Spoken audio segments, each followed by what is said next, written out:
Welcome to Whisperwood Stories. Today, our no sleep story is from user Global Assistance. Let's begin.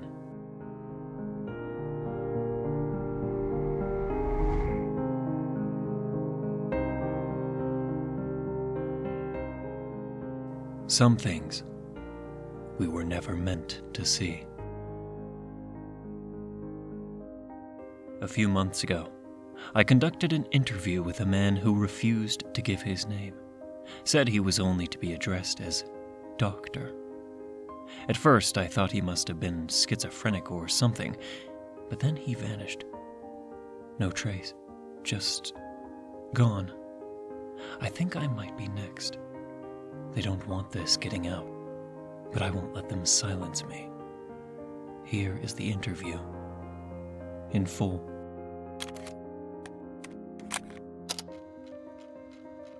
Do you believe there are some things we were never meant to see, Doctor? I asked. I believe that our purpose is to understand, to see as much as we can, and to learn as much as we can, to ask, to question, and to wonder. But you are aware of the opposition of your company's experiments, Doctor? There have always been opposition to progress. Anaxagoras, a philosopher of 5th century BC, was exiled for proposing that the sun was a great big fire, and not a deity. When Benjamin Franklin invented the lightning rod, the clergy called it an affront to God's will, stating that lightning was of the divine. When the first artificial intelligences were invented, they said we were playing God. I suppose we were. Pretty words, I said. But even you can admit, your experiments are far different than any other innovations of the past, especially concerning the clergy. Perhaps. I still don't understand all the resistance from the church. If anything, I'd have guessed this would have made them quite happy. You have an angel locked in a basement, I said. A lab. And the term is post-mortemus entity. Why don't we start from the beginning, for my listeners? Very well. It began with a study of the brain shortly after death. With tools far more precise than those of the past, we were able to notice that for 0.048 seconds after death, the sum of all energy present in a subject's brain increased by about 16 joules, before subsiding to 14 joules below the total sum. But that's not the interesting part. The energy came from nowhere. Nothing in the room, the body, or anywhere else gained or lost in the amount of energy. We ran the test again and again on over 15 test subjects, and every time, the same. Give 15 to 17 joules, take more. It was mind-boggling. Energy cannot be created nor destroyed, yet there we were. Now, I won't bother explaining the science to you, but indulge me. Okay? We figured out whatever was taking the energy and giving back the energy took back a specific percentage energy available. The same every time. It was the size of the brain that ranged. It was simpler than you'd think. If you stuck a wire into the brainstem and shot an enormous amount of electricity into it, you'd get an enormous amount of electricity back. Subminute your cameras showed the portals. The portals? I asked. Yes. We didn't see it before because they were too small. When we increased the energy sent and received, the portal increased in size as well. 2 months later, we could stimulate the portals with pulses of energy to keep them open for seconds, inches wide. A month after that, we were able to yank our first object out of the afterlife. A white rock, maybe marble. So when were you able to get the entities? Patience, I was getting there. There were a few things strange about the rock. whichever one, it didn't seem to know how much it's supposed to weigh. We weighed it many times, 14 pounds, 29, and 982, 0.4. It was different every time. 2, it wasn't composed of atoms, or anything, for that matter. No matter how close we looked, it was simply rock. There were no gaps, no holes, no subatomic particles, just white rock. It only took a week before we were able to grab our first post-mortem entity. An angel, I prompted. I believe you would consider it so, yes? Can you describe it for me? It was gorgeous, terrifying, so very interesting. It was of a color, no color I had ever seen before. It burned, a fire that did not burn material, but your very mind. It had eyes, none visible, but you could feel all of them staring at you, through you. Tears fell involuntarily from your eyes the longer you looked. If you really focused, I suppose you could compare it to some sort of a jellyfish. It never spoke to us, but I could understand. It was confused. How many of them did you capture?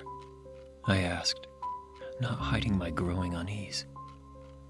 The jellyfish-like ones were we called whispers. 11 of those. There were others, those we called knives. We only ever took 2 of those. Why? What did the knives look like? The knives could only ever be viewed on a camera. All 6 who saw the first knife were blinded instantly and never spoke another word. The knives, they... Yes, I leaned forward. They what?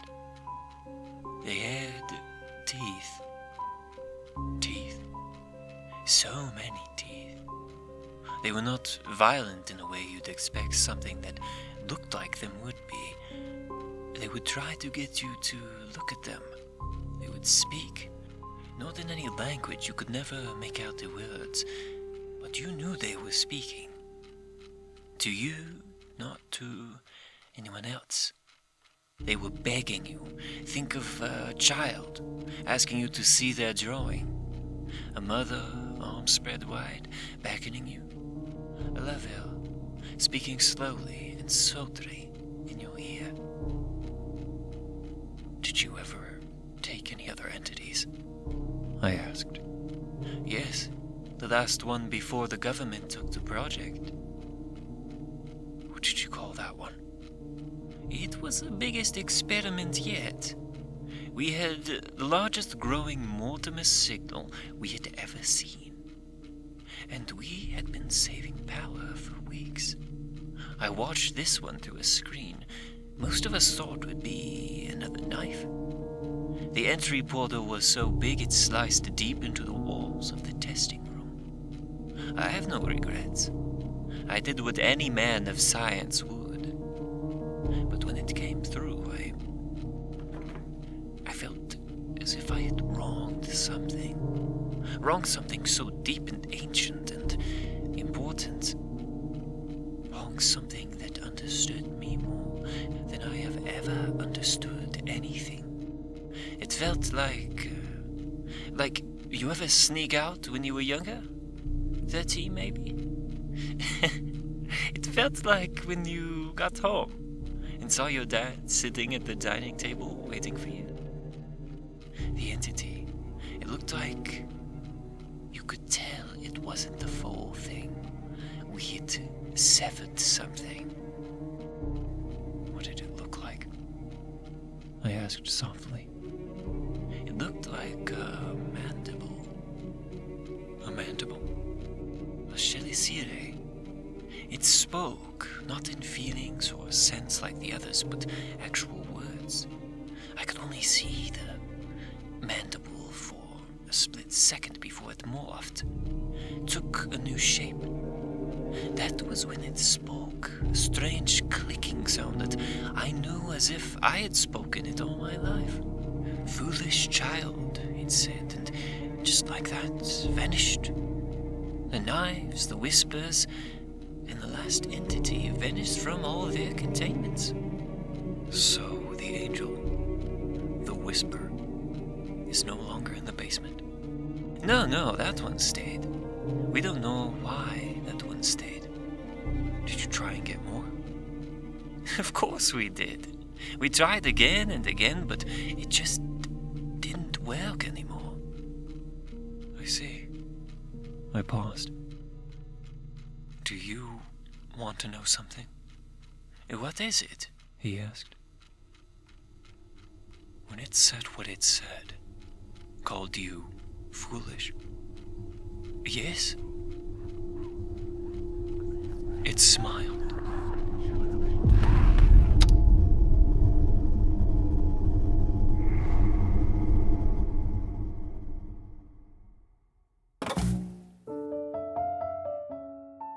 Thank you for listening to Whisperwood Stories.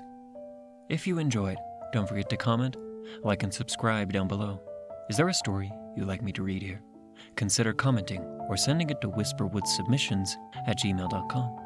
The story in this video was read with the author's permission. Thank you again for listening, and be sure to check out the original Reddit post. Want to support me? Check the link below where you can leave a tip if you wish. And remember, don't let the shadows get too close. Good night.